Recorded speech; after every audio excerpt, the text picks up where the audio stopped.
Assalamualaikum warahmatullahi wabarakatuh.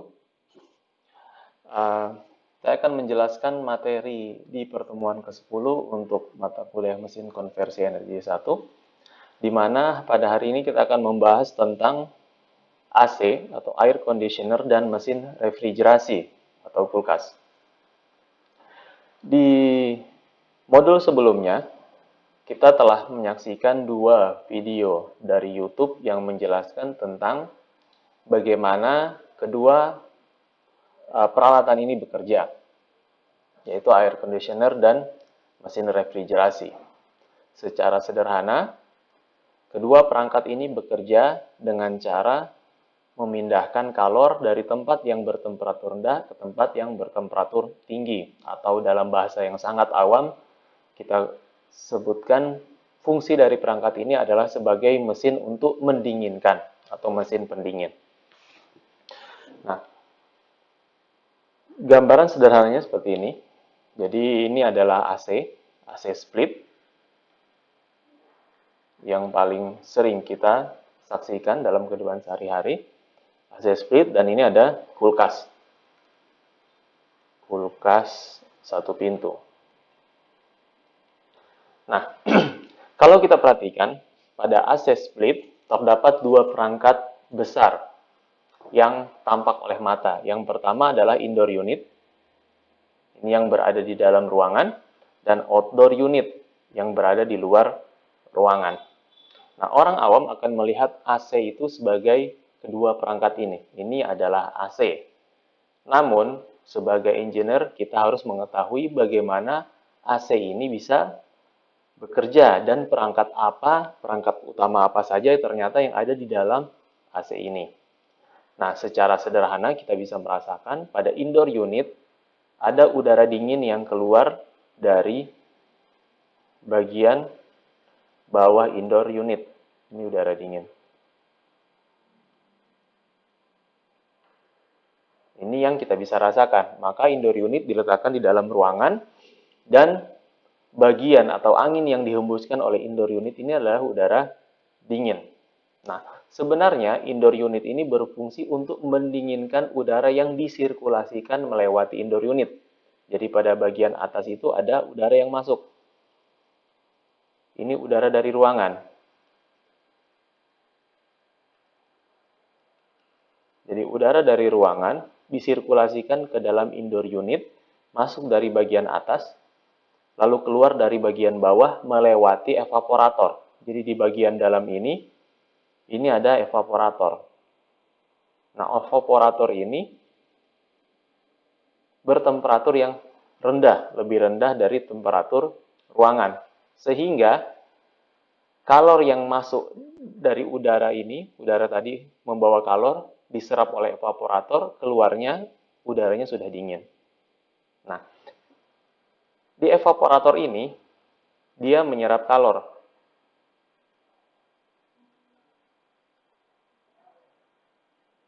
Lalu kalornya dibuang kemana? Nah, kalor yang diserap oleh evaporator ini disirkulasikan atau ikut dengan refrigeran yang mengalir di dalam pipa. Jadi di dalam pipa, kalau kita lihat AC itu nanti ke outdoor unit itu dihubungkan oleh pipa tembaga. Nah, di dalam pipa tadi mengalir refrigeran, atau bahasa awamnya adalah freon. Nah, jadi freon mengalir di dalam pipa tadi, dari evaporator freon tadi membawa kalor. Ya, membawa kalor.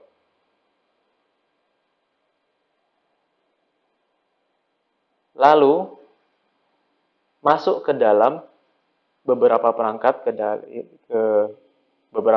di dalam outdoor unit ini, sehingga kalau kita berdiri di depan outdoor unit, kita akan merasakan ada udara hangat yang disirkulasikan atau dihembuskan oleh outdoor unit. Ini ada udara hangat. Nah, ini udara hangat tadi adalah kalor yang diserap dari dalam ruangan. Jadi kalor diserap dari dalam ruangan, dibawa oleh freon ke outdoor unit, lalu dihembuskan oleh kondensor. Sehingga udara hangat yang keluar tadi aslinya adalah kalor dari dalam ruangan. Jadi sederhananya seperti itu. Kalau kita umpamakan di dalam ruangan ini ruangannya tadi sebagai bak air. Ya, bak air. Lalu kita ambil airnya, kita buang keluar. Nah, caranya sederhana seperti itu. Jadi air dari dalam kita ambil, kita buang keluar. Kalor dari dalam ruangan kita ambil, kita buang keluar. Hanya seperti itu. Prinsip utamanya. Begitu juga dengan kulkas. Nah, kalau kita perhatikan, kulkas itu di bagian atas biasa kita sebut sebagai freezer. Ini aslinya adalah sebuah perangkat evaporator. Ada plat evaporator di bagian atas. Nah, freezer atau kulkas tadi ini tertutup. Kalor dari dalam kulkas tadi diserap oleh evaporator lalu dibuang keluar. Sehingga temperatur di dalam kulkas tadi menjadi rendah. Nah, dibuangnya kemana? Ke kondensor. Ini ada perangkat kondensor. Umumnya perangkat kondensor ini berada pada bagian kanan, kiri, atau pada bagian belakang dari kulkas. Jadi kalau kita raba pada sisi-sisi kulkas, kalau terasa hangat, maka di situ adalah posisi kondensornya. Nah, nanti kita akan bicara detailnya, apa sih evaporator, apa sih kondensor, dan lain sebagainya. Dan ini sebenarnya apa? Ini adalah foto atau bagian dalam dari outdoor unit. Ada kipas, ada kompresor, dan lain sebagainya. Nanti kita akan tunjukkan perangkat-perangkat tersebut. Nah, sekarang yang penting kita memahami bahwa AC dan kulkas fungsi utamanya adalah memindahkan kalor dari dalam ruangan yang bertemperatur rendah keluar ruangan yang bertemperatur tinggi. Nah, ini adalah prinsip dasar dari refrigerator atau AC dan heat pump. Nah, heat pump ini adalah saudaranya AC. Perangkatnya sama, hanya prinsipnya sedikit berbeda. Nah, AC atau refrigerator. Ini adalah ruangan yang akan didinginkan. Baik kamar maupun ruangan pendingin yang akan didinginkan. Di dalam ruangan tadi ada sejumlah kalor yang harus kita keluarkan sehingga temperatur di dalam ruangan tadi akan turun. Nah, secara natural, kalor tadi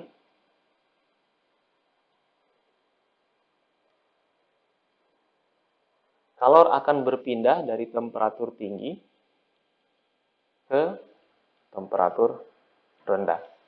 Secara natural. Contoh, ini ada gelas berisi air panas 70 derajat, lalu temperatur ruangannya 25 derajat. Maka secara natural kalor akan berpindah dari temperatur yang tinggi dari air dalam gelas ke ruangan dari 70 ke 25. Nah, apakah bisa kalor dari 25 kita pindah ke 70?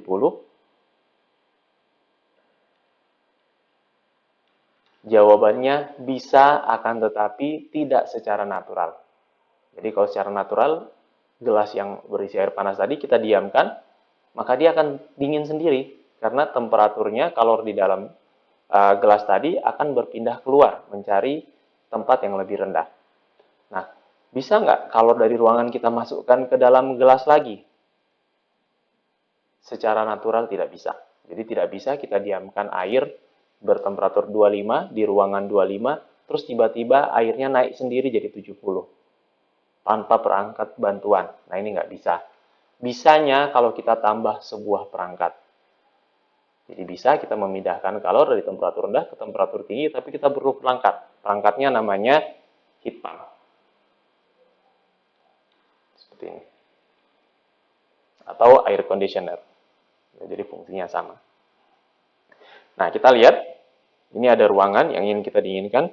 Contoh, ruangan ini temperaturnya 30 derajat. Kita ingin dinginkan jadi 25 derajat. Caranya gimana? Kalor di dalam ruangan tadi, jadi di dalam ruangan tadi punya kalor, kita buang keluar. Ruangan ini contoh di luar di luar rumah, temperaturnya 40 derajat. Nah, kalor kita ambil di temperatur 30, kita buang keluar yang temperatur 40. Nah, ini tidak bisa berjalan secara natural. Oleh karena itu, kita perlu perangkat namanya AC atau refrigerator. Nah, agar AC dan refrigerator bisa membuang kalor keluar ruangan yang temperaturnya lebih rendah, maka dia butuh kerja. Ini ada W di input. Nah, jadi AC atau refrigerator tadi menyerap kalor yang dari ruangan bertemperatur rendah, lalu membuangnya sebesar QH ke luar rumah atau ke lingkungan yang bertemperatur lebih tinggi. Nah, fungsi dari AC atau refrigerator adalah mendinginkan, sehingga output yang kita butuhkan adalah ini, seberapa besar kalor yang bisa diserap ke dalam dari dalam ruangan. Ya, ini kita butuhkan. Output yang dibutuhkan adalah QL, berapa besar kalor yang diserap dari dalam ruangan. Berbeda dengan AC atau refrigerator, heat pump fungsinya sama, yaitu menyerap kalor dari temperatur rendah, membuangnya ke temperatur yang tinggi. Akan tetapi pemanfaatannya berbeda. Heat pump ini digunakan ketika kita berada di lingkungan yang bertemperatur rendah. Contoh, lagi musim salju. Temperatur luar ruangan minus 10 derajat. Lalu di dalam rumah, temperaturnya 25 derajat Celcius. Nah, secara natural tentunya kalor dalam rumah akan keluar ruangan.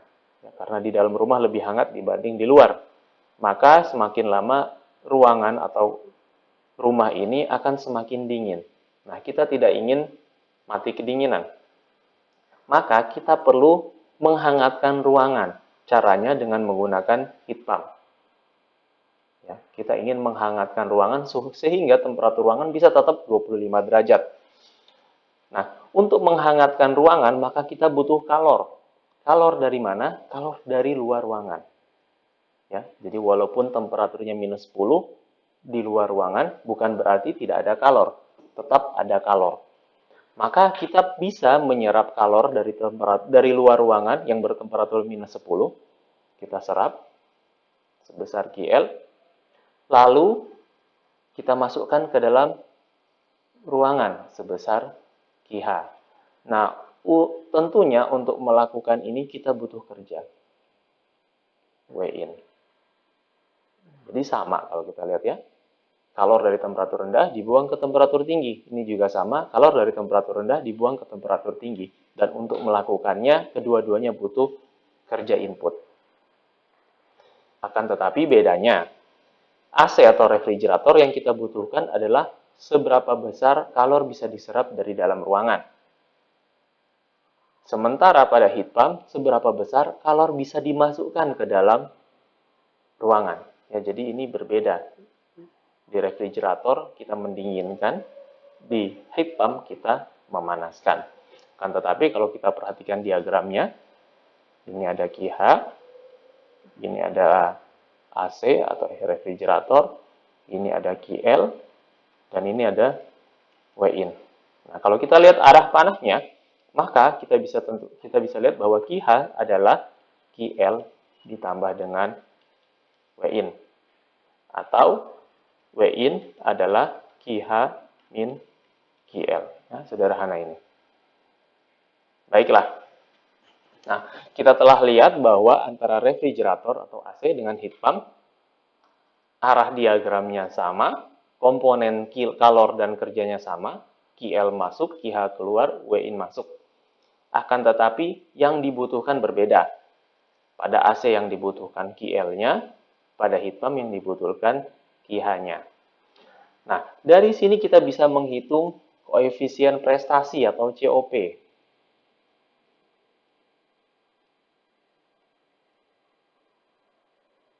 Ini sejenis dengan efisiensi. Kalau efisiensi itu pada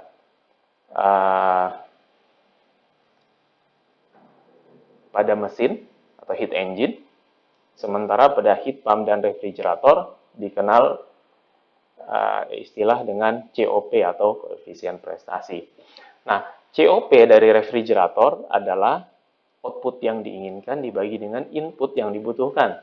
Output yang dibutuhkan pada refrigerator adalah QL, ya, pendinginannya. Sementara inputnya adalah W-in. Sementara pada heat pump, output yang diinginkan adalah pemanasannya atau QH.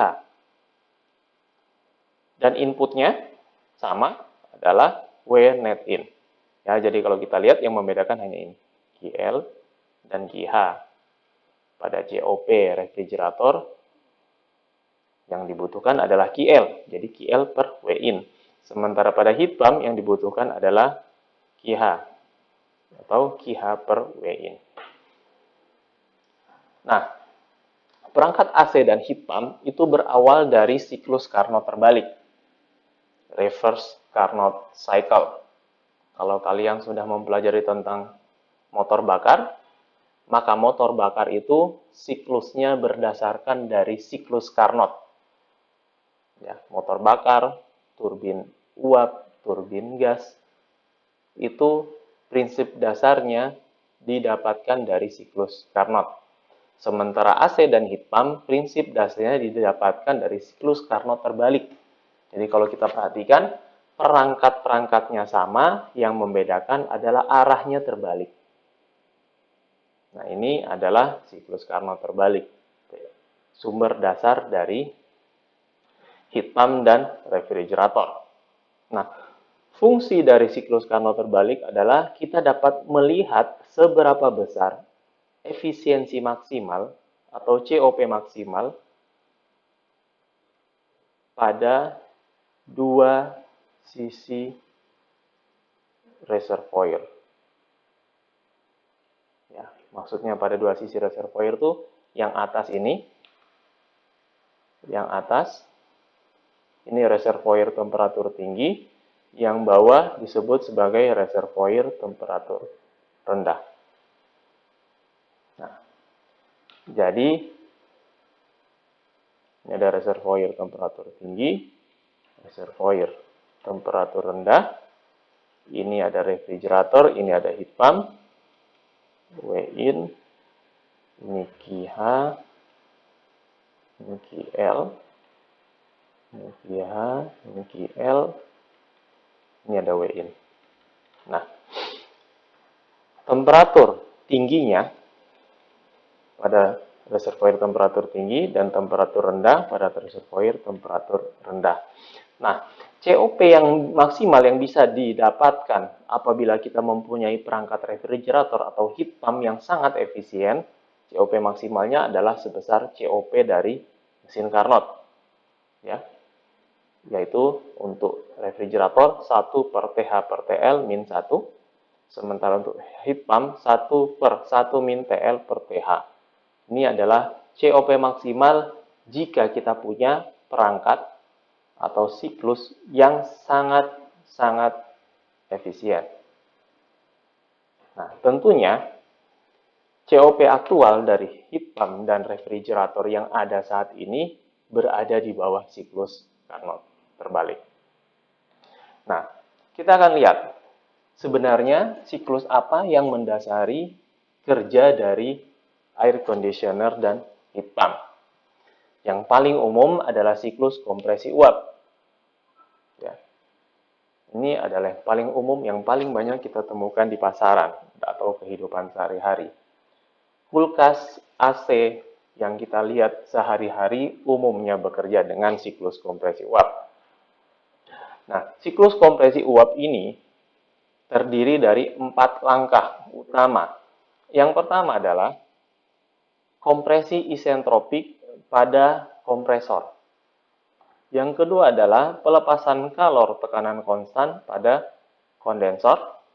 Yang ketiga adalah throttling atau ekspansi dalam kondisi entalpi konstan pada perangkat expansion device atau katup ekspansi. Dan yang keempat adalah penyerapan kalor tekanan konstan pada evaporator.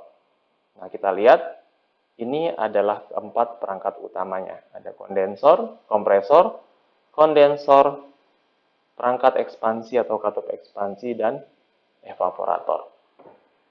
Ya, jadi kalau kita gambarkan, perangkat utamanya adalah yang pertama ada kompresor, ini kompresor,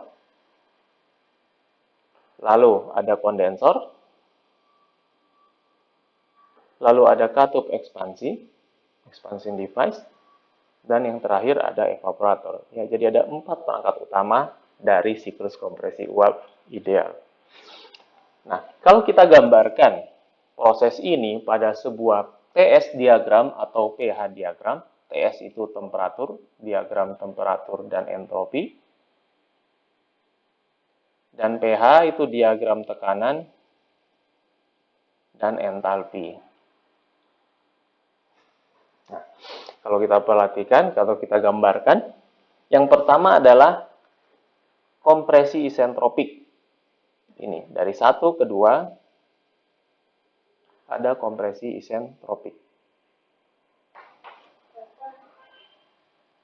Ya, jadi dari 1 ke 2 ada kompresi isentropik. Selanjutnya, 2 ke 3, pelepasan kalor tekanan konstan. Nah, ini 2 ke 3. Pada TS diagram, ini garis tekanan konstan. Dari 2 ke 3, terjadi pelepasan kalor. Ya, atau dari 2 ke 3, ini pada pH diagram ya. Sehingga di sini P2 sama dengan P3, tekanan konstan. Terjadi pelepasan kalor sebesar QH. Jadi di sini. Tadi ini kompresor, 1 ke 2, proses kompresinya dalam kondisi isentropik. Lalu 2 ke 3 ini pelepasan kalor, tekanan konstan, ini kalor yang dilepaskan. Lalu 3 ke 4 adalah proses throttling yang terjadi secara entalpi konstan. Nah, ini kita gambarkan. Ini 3 ke 4. Tekanannya turun dari tekanan 3 ke tekanan 4 dalam kondisi entalpi konstan. Ya. H3 sama dengan H4. Jadi di 3, 4 itu entalpi konstan, di 1, 2 itu entropi konstan. Kita lihat ini. S1 sama dengan S2. Nah, selanjutnya, ini 3 ke 4 pada TS diagramnya. Selanjutnya adalah penyerapan kalor tekanan konstan pada evaporator. Nah, kita lihat ini dari 4 ke 1. Terjadi penyerapan kalor. Tekanan konstan, sehingga di sini P4 sama dengan P3, atau terjadi di sini. Nah, ini penyerapan kalor, tekanan konstan. Nah, kalau kita lihat temperaturnya, ini temperatur 3, ini temperatur 2, ini temperatur 4, dan temperatur 1. Kita lihat, pada saat evaporator, di evaporator temperaturnya adalah temperatur yang paling rendah. Dan temperatur evaporator itu lebih rendah dari temperatur ruangan yang akan didinginkan. Sehingga, jadi kalau ini ruangannya, temperatur ruangan yang didinginkan, itu lebih besar dari temperatur evaporator. Sehingga kalornya bisa berpindah dari temperatur ruangan tadi, bisa berpindah ke dalam evaporator. Nah, ini adalah perangkat-perangkat utama dan siklus utama yang terjadi pada siklus kompresi uap. Nah, kita kembali ke perangkat tadi. Jadi tadi secara garis besar, kita telah tahu bahwa ada 4 perangkat utama. Yang pertama ada kompresor, yang kedua ada kondensor, yang ketiga adalah katup ekspansi, dan yang keempat adalah evaporator. Nah, kalau kita lihat sekarang pada AC, perangkat-perangkat tadi sebenarnya ada di mana? Nah, untuk AC, bagian indoor unit ini berisi 2. Yang pertama ada fan-nya. Ini yang untuk mensirkulasikan udara. Jadi udara dihisap dan dihembuskan itu karena ada fan di dalamnya. Yang kedua, perangkat utamanya adalah evaporator. Ini perangkat utamanya. Sebenarnya di dalam sini juga ada sistem kontrolnya. sistem kontrol elektroniknya. Nah, tapi intinya di indoor unit adalah ada evaporator. Lalu, 3 perangkat lainnya ada di mana? 3 perangkat lain tadi ada di outdoor unit. Jadi di outdoor unit itu kita dapat ada perangkat kondensor, ada katup ekspansi, dan tentu saja ada kompresor. Nah, yang mana? Ini adalah kondensor. Ya, jadi kalau kita lihat di dalam sini ada sirip-sirip dan ada pipa yang bersirkulasi dalamnya. Ini adalah kondensor. Nah, untuk memindahkan kalor dari refrigeran keluar ruangan tentunya dibantu dengan fan. Ya, tapi perangkat utamanya adalah kondensor. Lalu yang hitam ini adalah kompresornya. Lalu di sini ada pipa kecil. Ini adalah katup ekspansinya, itu pipa kapiler. Ya, jadi ada perangkat utamanya. Yang pertama ada di indoor unit ada evaporator, di outdoor unit ada kondensor, ada kompresor, dan ada katup ekspansi. Sementara pada kulkas, kita bisa lihat evaporatornya yang pada bagian paling atas. Jadi ini ada plat putih biasanya. Ini plat yang paling dingin, biasanya menempel bunga es. Ini adalah evaporator. Lalu, di bagian belakang kulkas ada benda berwarna hitam, benda logam berwarna hitam. Ini adalah kompresornya. Nah, sementara kondensor dan pipa kapiler umumnya tidak terlihat karena berada di dalam casing. Ya, kalau pipa kapiler, kadang masih bisa kita lihat dekat dengan kompresor ada pipa kecil yang melilit, umumnya dililit seperti ini, itu pipa kapilernya. Sementara kondensor kadang terlihat di bagian belakang, bentuknya seperti ini, warna hitam. Ada pipa begini yang menempel di bagian belakang. Kadang juga tidak terlihat karena berada di dalam casingnya. Itu perangkat-perangkatnya. Nah, ini untuk kulkas yang 2 pintu. Ya, kalau kulkas 2 pintu, dia bisa membagi 2 ruangan dengan temperatur berbeda.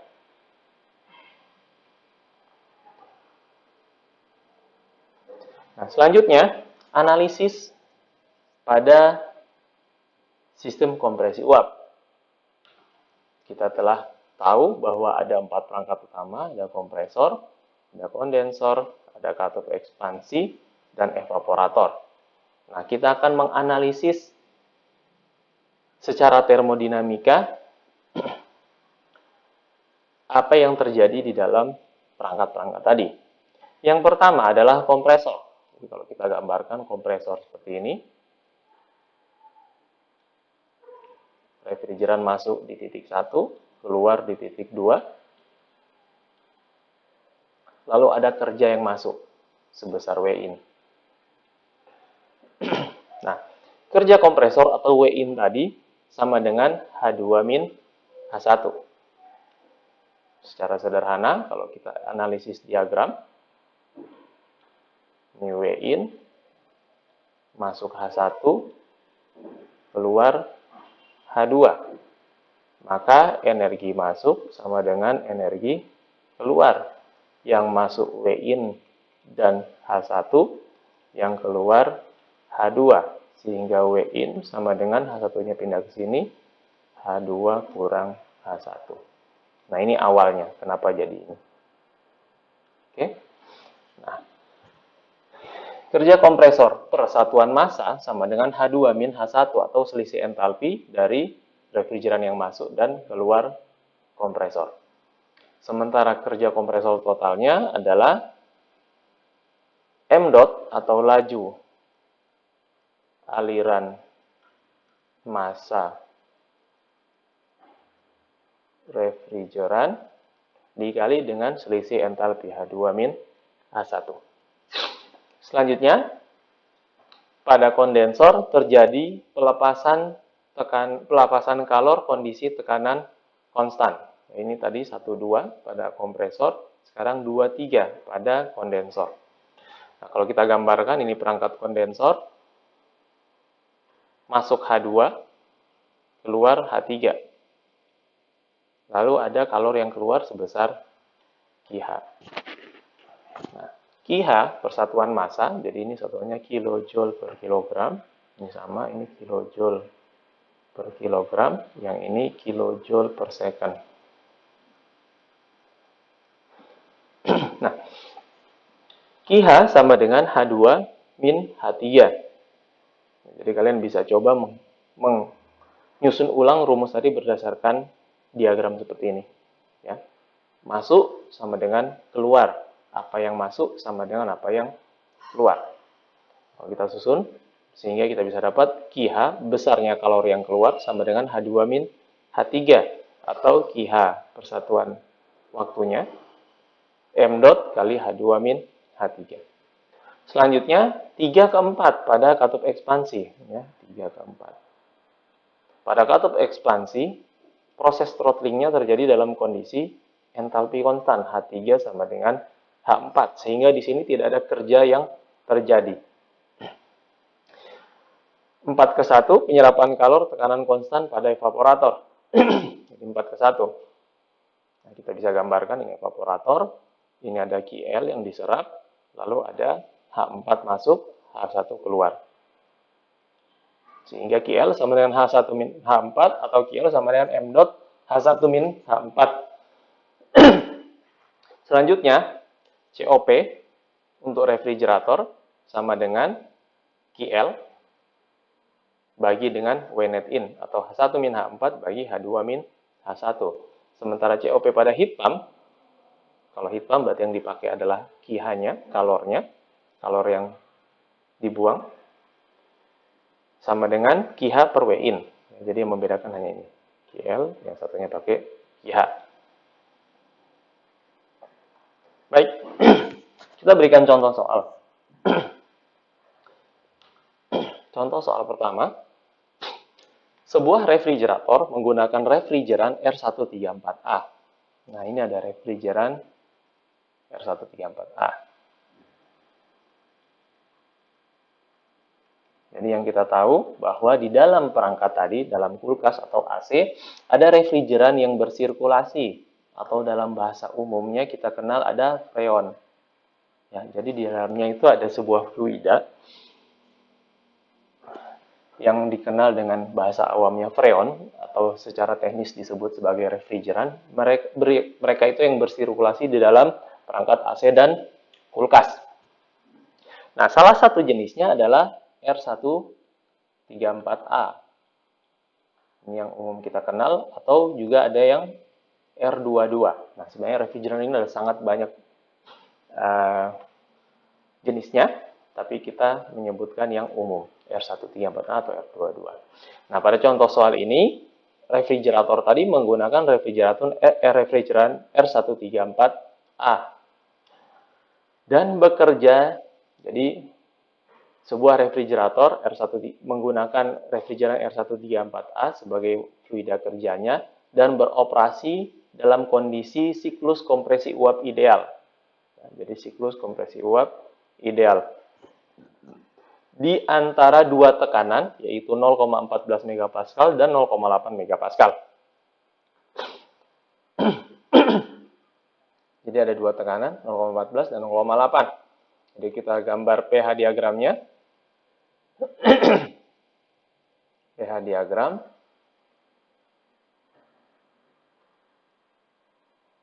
Nah, maka kita bisa lihat ada pH-nya, tekanan tingginya tadi 0,8, ada PL-nya, tekanan rendahnya 0,14. Ya. Jadi tekanan pada kondensor 0,8 MPa, tekanan pada evaporator 0,14 MPa, dan bekerja secara ideal. Lalu diketahui laju aliran masanya adalah 0,05 kg per detik. M dot-nya 0,05 kg per detik. Pertanyaannya, tentukan laju kalor yang dilepaskan atau diserap dari ruang refrigerasi dan berapa power inputnya. Jadi yang A, yang ditanya itu berapa KL dan W-in. Selanjutnya yang B, berapa kalor yang dibuang ke lingkungan. Berarti yang B yang ditanya adalah QH-nya. Dan yang C adalah berapa COP-nya. Ini kalau kita gambarkan dalam TS diagram seperti ini. 1 ke 2, ini ada WIN-nya. 2 ke 3, pelepasan kalor di kondensor pada tekanan 0,8. 3 ke 4, ekspansi. 4 ke 1, penyerapan kalor pada tekanan 0,14. Nah, untuk menyelesaikan ini, kita butuh mengetahui properti dari refrigeran. Oleh karena itu, kita butuh tabel.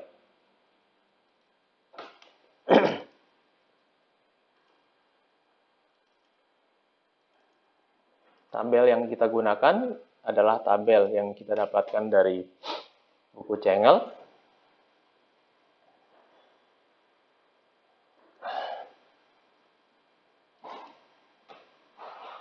Jadi tabel dari Cengel.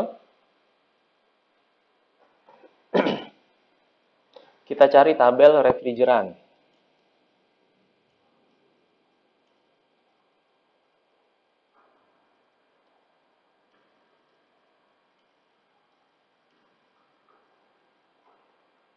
Nah ini, tabel A11 R134A. Jadi ada tabel A11 R134A, ini temperatur tabel. Lalu A12-nya itu pressure tabel. Tabel A12, pressure tabel. Dan tabel A13 itu untuk superheat-nya. Jadi kita pakai tabel A11, 12, dan 13. Kita kembali. Baik. Nah, untuk mencarinya, kita bagi menjadi 4 titik. Titik pertama, di sini titik pertama, diketahui tekanannya 0,14 megapascal. Nah, jadi yang diketahui di titik 1, tekanannya 0,14 megapascal. Lalu, yang diketahui lagi adalah fasenya. Ya, tadi saya lupa menjelaskan bahwa pada sistem kompresi uap itu terjadi perubahan fase. Ya, jadi kalau kalian masih ingat di bab ketiga dari termodinamika 1, kita membahas tentang perubahan fase. Jadi bisa kita bagi menjadi 3 bagian. Jadi kalau saya gambarkan di sini, ya di sini aja. Diagram fase. Ini adalah garis jenuh. Di bagian sini fasenya campuran. Di bagian kanan ini fasenya uap. Di bagian kiri fasenya cairan atau liquid. Nah, kalau kita gambarkan garis tekanan konstan. Nah, yang berada tepat di garis, ini disebut sebagai cair jenuh.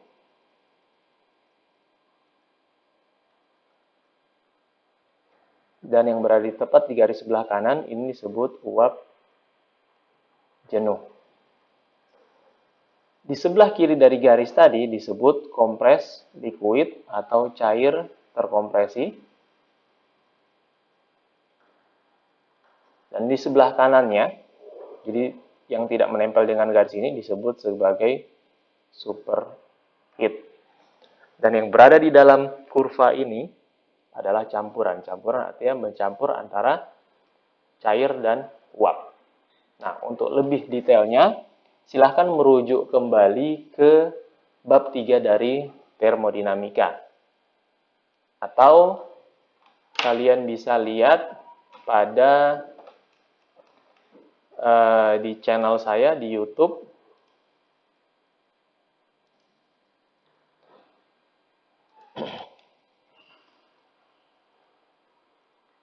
Nah, bisa kalian search channel saya di YouTube.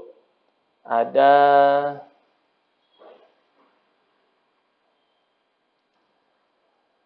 video yang menjelaskan tentang bab ketiga dari buku termo atau termodinamika 1. Nah ini, silakan merujuk ke bab ini. bab 3, strip 1, properti zat murni. Nah, jadi silakan nanti untuk lebih jelasnya kalian bisa kembali ke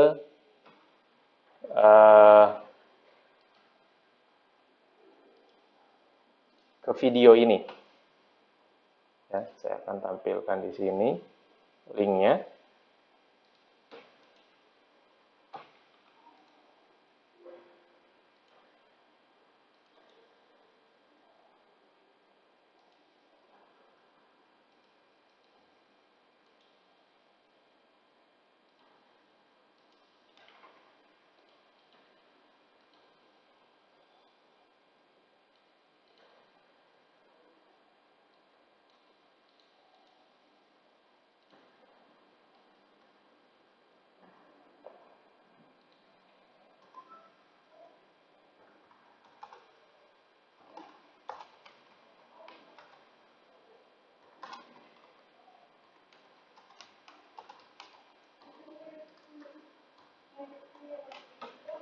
Ya, jadi silakan nanti dipelajari kembali.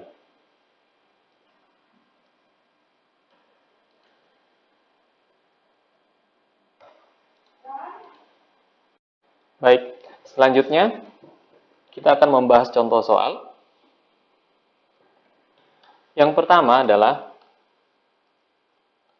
kita harus mencari properti atau entalpi di setiap titik yang dibutuhkan. Kita mulai dengan titik 1, yaitu pada saat masuk kompresor. Di titik 1 diketahui tekanan 0,14 MPa. Lalu, fasenya, karena ini pada kondisi siklus ideal, fase pada saat masuk kompresor adalah uap jenuh.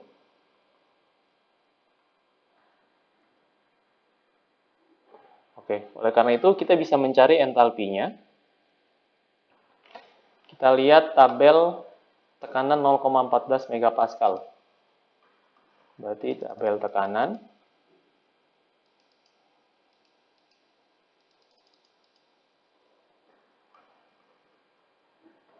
Nol koma 14 MPa yaitu 140 kPa.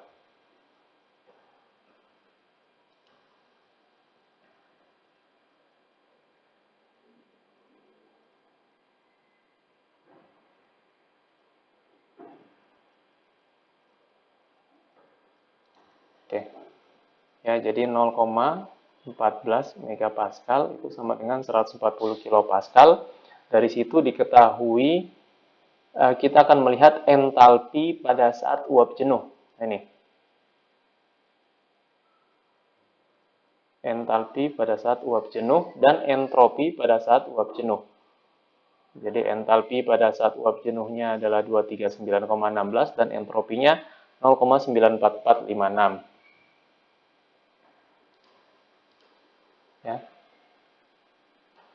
Ini kita dapat entalpi 1 239,16 itu adalah entalpi uap jenuh pada 0,14 MPa dan entropi 1 yaitu entropi uap jenuh pada 0,14 MPa yaitu 0,94456.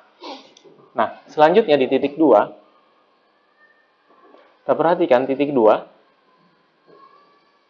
kompresi terjadi secara isentropik. Artinya entropi 1 sama dengan entropi 2. Lalu di titik 2 tekanannya adalah 0,8 MPa. Ini tekanan konstannya. Pada garis ini tekanannya 0,8 dan pada garis ini tekanannya 0,14. Berarti di titik 2 diketahui tekanannya 0,8 MPa dan entropi 2 yaitu sama dengan entropi 1. Di mana nilainya adalah 0,94456. Lalu kita perhatikan fasenya ada di superheat. Fasanya superheat. Sehingga entalpi 2 kita bisa cari pada tabel superheat dengan merujuk pada tekanan dan entropi yang diketahui.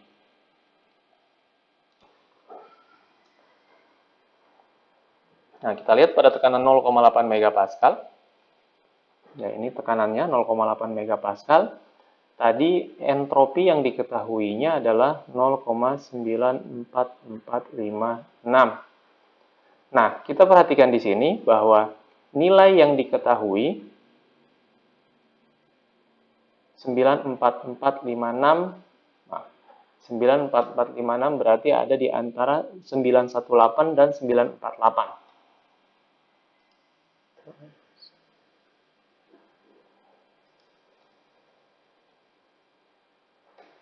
Oke, sehingga kita perlu mencari nilai antaranya.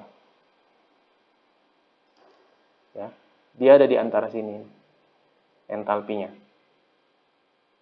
Nah, kita perlu mencari nilai antara sehingga kita perlu melakukan interpolasi.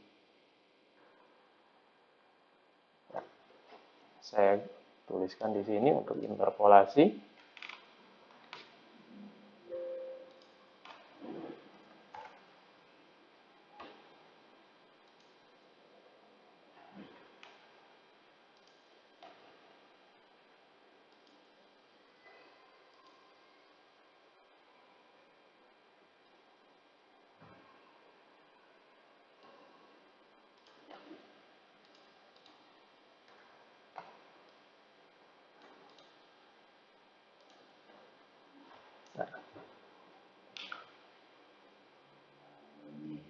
Entalpi 2 dicari dengan interpolasi di antara dua data.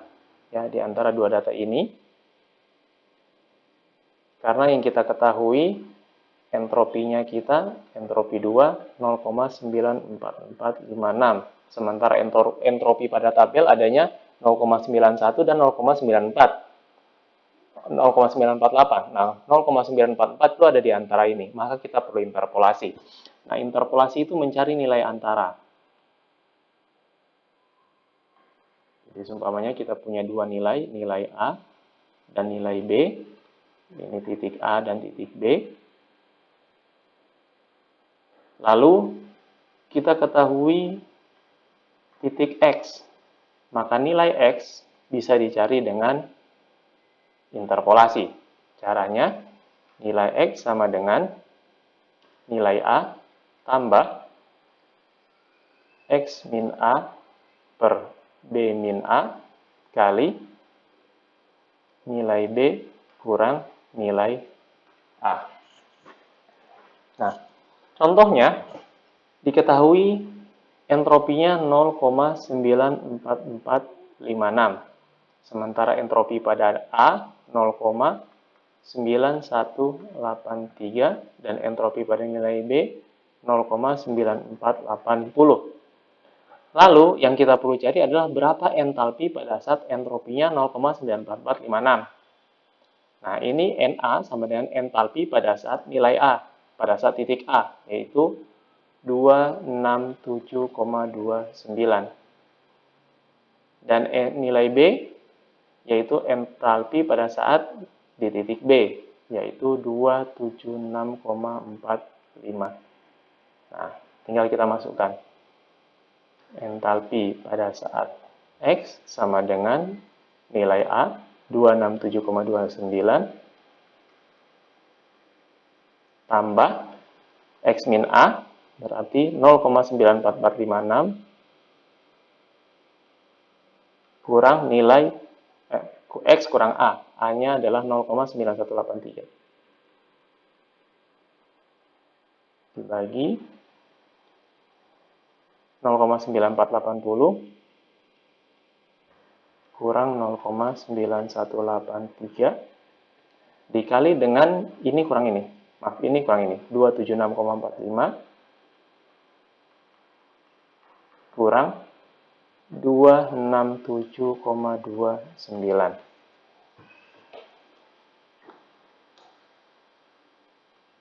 Nah, kita hitung. 0,94456 kurang 0,9183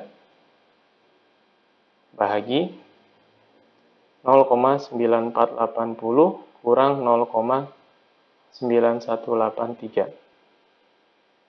Nah, ini sama dengan 0,884. dikali dengan 276,45 kurang 267,29.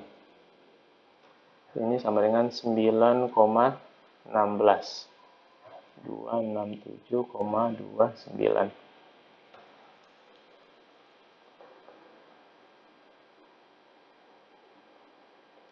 Nah, kita dapat di sini entalpinya 277,3 kJ per kilogram.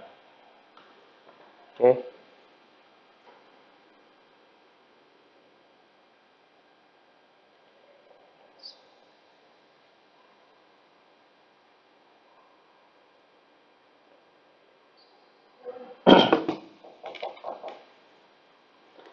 Nah, ini ralat ya.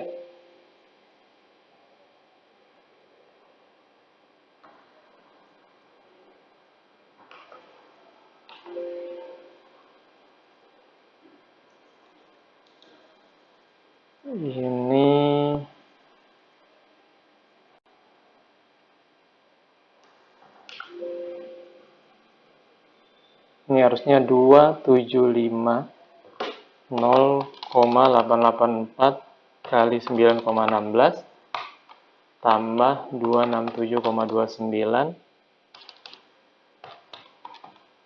275,3 ya. Yang benar 275,3 kJ per kilogram. Nah, ini adalah H2, entalpi 2. Selanjutnya, ini entalpi 2. Dari interpolasi kita dapat 275,39. Selanjutnya di titik 3. Titik 3 diketahui tekanan 3 sama dengan tekanan 2, 0,8 megapascal.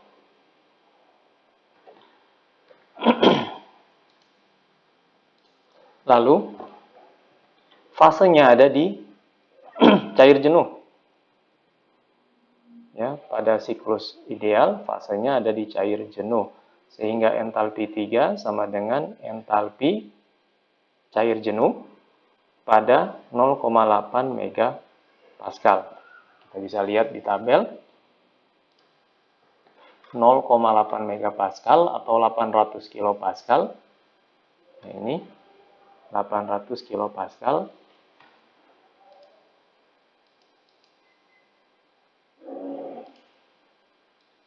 Nah, itu entalpi cair jenuhnya. Berarti sini HF pada 0,8. Nah, ini adalah entalpi 3, 98,6. Ya, sehingga kita dapat di sini 95,47 HF. Maaf, ini salah, harusnya di sini ya. 95,47.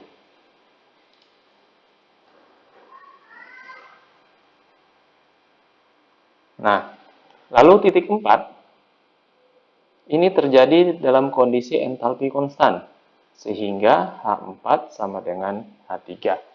Nah, setelah kita mengetahui ketiganya, entalpi 1, 239,16, entalpi 2, entalpi 3, dan entalpi 4, maka kita bisa menghitung menjawab ketiga pertanyaan tadi. Yang pertama adalah berapakah KL-nya atau berapa kalor yang yang diserap di evaporator. KL sama dengan laju aliran massa kali H1 min H4. Nah, laju aliran massa 0,05 kali H1 239,16 kurang H4 95,47. Maka kita dapat besaran kalor yang diserap pada ruang refrigerasi adalah 7,18. Lalu berapakah besar kalau kerja yang masuk dalam kompresor?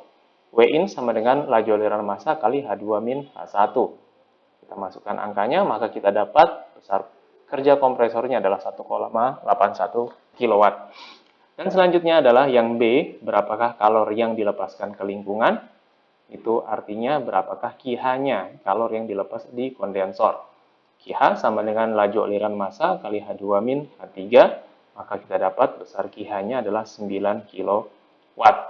Nah, kalau kita jumlahkan KL dan W-in, ini sama dengan QH. Ya, QH sama dengan QL plus Win. 7,18 tambah 1,81 sama dengan 8,99 kW. Nah, ini sama atau mendekati. Selanjutnya yang ditanya adalah berapakah COP-nya? COP sama dengan QL bagi Win. COP refrigerator sama dengan QL bagi Win. Karena yang kita butuhkan adalah QL-nya, pendinginannya, maka untuk refrigerator kita pakai QL per Win. Maka kita dapat nilai COP-nya adalah 3,97. Nah, sekian untuk pertemuan kali ini. Terima kasih.